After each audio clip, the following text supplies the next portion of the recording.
All right, I'm going to tell you a story today. And let me just start by saying, to lay the predicate for it, there's a thread of thought out there, a thread of thought, if you will, that you have to be pure in your positions to be allowed to participate in the process. What do I mean by that? Well, yesterday, and then later on in the show, we'll play a clip from it. Yesterday, I saw Alex Villanueva, the sheriff of Los Angeles County in California. He just switched to the Republican Party after decades as a Democrat. Is that okay? I mean, can we see that happen? Is it reasonable to believe that he really is one of us? And I have to ask, what does one of us mean? You see, I still hear people say, well, be careful. You know, Elon Musk used to be a Democrat. Yeah, but is he now? Is he helping or hurting? Well, be careful of RFK and Tulsi Gabbard because they were Democrats. Yeah, they were Democrats who bucked their own party, even sued their own party, and now they're doing everything the way I would want it done. It doesn't mean I trust their positions on everything, not at all. I don't have any illusions that any of these folks I just named are somehow dyed-in-the-wool, conservatives who've seen the light on every position. But I do believe they have joined my team, and the roles they've been given are going the way I would want them to go. All right, so before you think I'm watering down my standards, the answer is no, I'm not watering down my standards. I'm a Republican, sure, but I'm a conservative Christian first. And because I'm a conservative Christian, I look through that lens and I have my worldview shaped by those principles. And I find that, generally speaking, the Republican Party is more in line with my conservative Christian values, therefore, I'm a Republican. But I also saw time and again when I served in the State House that there were Republicans who differed from me on certain positions. I mean, we could stand side by side one day and then go toe-to-toe the next day. Generally, we were together, but sometimes we were not, and it's maddening. I mean, you'd like to believe that if you're on the same team that all things align, but they don't. I had fellow Republicans who were pro-life, but they were also pro-tax. I had fellow Republicans who were soft on abortion, but they would never vote for a tax increase. And I saw Democrats who would occasionally cross the aisle and vote for something that no one else in their party would vote for, and you bet we took their vote. Well, here's the deal. What I'm saying is, sometimes the enemy of my enemy is my friend.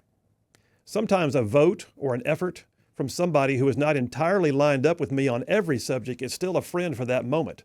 You can call them an 80% friend if you want to, but I'd rather have an 80% friend than a 0% enemy. And their help is still worth having. Their work is still worth doing.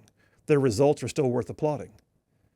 I've heard it said that General William Booth, the founder of the Salvation Army, once said, "I'll take $1 from the devil if I can use it for the God's work." Okay. So yeah, I'm an absolute constitutional Christian conservative, but if a former Democrat wants to help me fight progressives on a certain issue today, I will take that vote and use it to advance my cause. I'm saying all this because it triggered something when I heard a story that I had never heard before. A story from World War II, a story that really ought to be made into a movie, to be honest. Have you ever heard the story about the last battle at Castle Itter? The time when German and American soldiers actually banded together to fight the SS. Well, I hadn't either. But man, it's a good story. So sit back and listen, my friends, because this is history, and it happened exactly 80 years ago this week. So in May 1945, the war in Europe was almost over. Hitler and Mussolini were both dead. American and Soviet forces had already linked up, and the German government was about to formally surrender. And German soldiers were either trying to give up to the Allies, or in the case of diehards like the SS, they were trying to kill anyone they considered to be a traitor. Well, Castle Itter was a relatively modern fortification built in 1878 at the top of a hill overlooking the village of Itter in the Tyrol region of Austria. It had been a private estate, a hotel. Eventually, it came under Nazi control. And in 1943, Castle Itter was made a part of the Dachau prison network, but this was, unlike the rest of Dachau, this was not a death camp. Castle Itter became a prison for some of the Nazis' most important VIPs. So in Castle Itter, they had imprisoned French generals, 2 former French prime ministers, other politicians, a former French tennis star, believe it or not, who became a nationalist politician. There was a handful of Czech and Yugoslav partisans. Even Charles de Gaulle's sister was imprisoned at the castle. So as the surrender of Germany came closer, the guards abandoned the prisoners and just left them alone. But the word was, as the guard commander was leaving, he said the SS were coming and they would execute the prisoners. So the prisoners sent one of their own into a nearby village. He didn't find any Americans. What he found instead were 24 German regular army soldiers. And those soldiers were already contemplating, how do we surrender to the U.S. that's advancing into our area?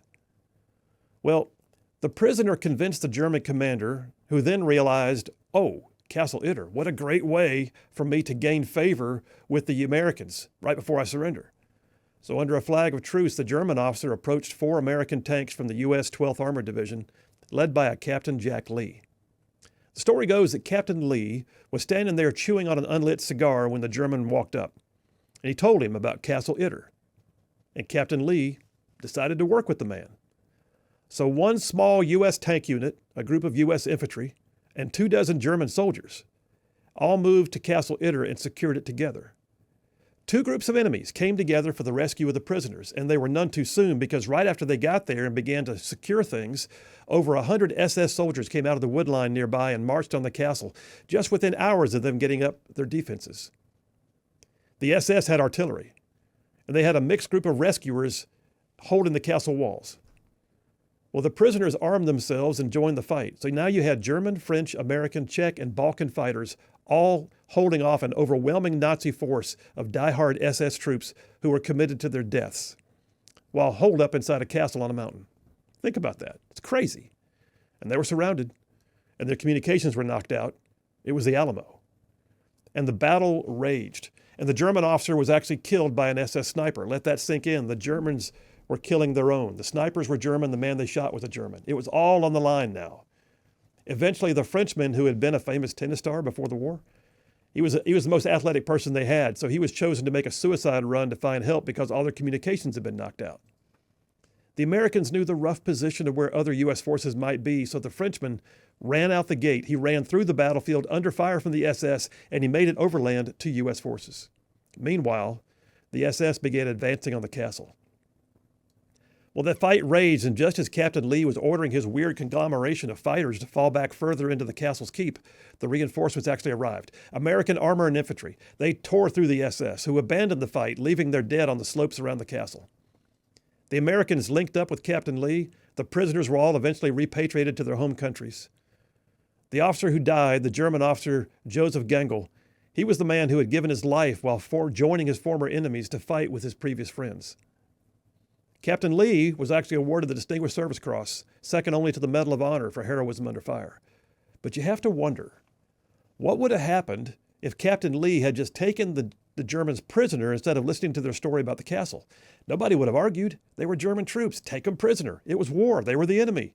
But at that particular moment, the enemy of his enemy became his friend. And Captain Lee took the time to align himself with someone else for the greater good. Look, now I know the German soldiers in that fight against the SS, they were still former Nazis, right? I know that if the roles were reversed and their side had been winning, they would probably not have aligned themselves with U.S. troops to fight the SS, right? I get it. That's not the point. Because you see, sometimes your situation dictates.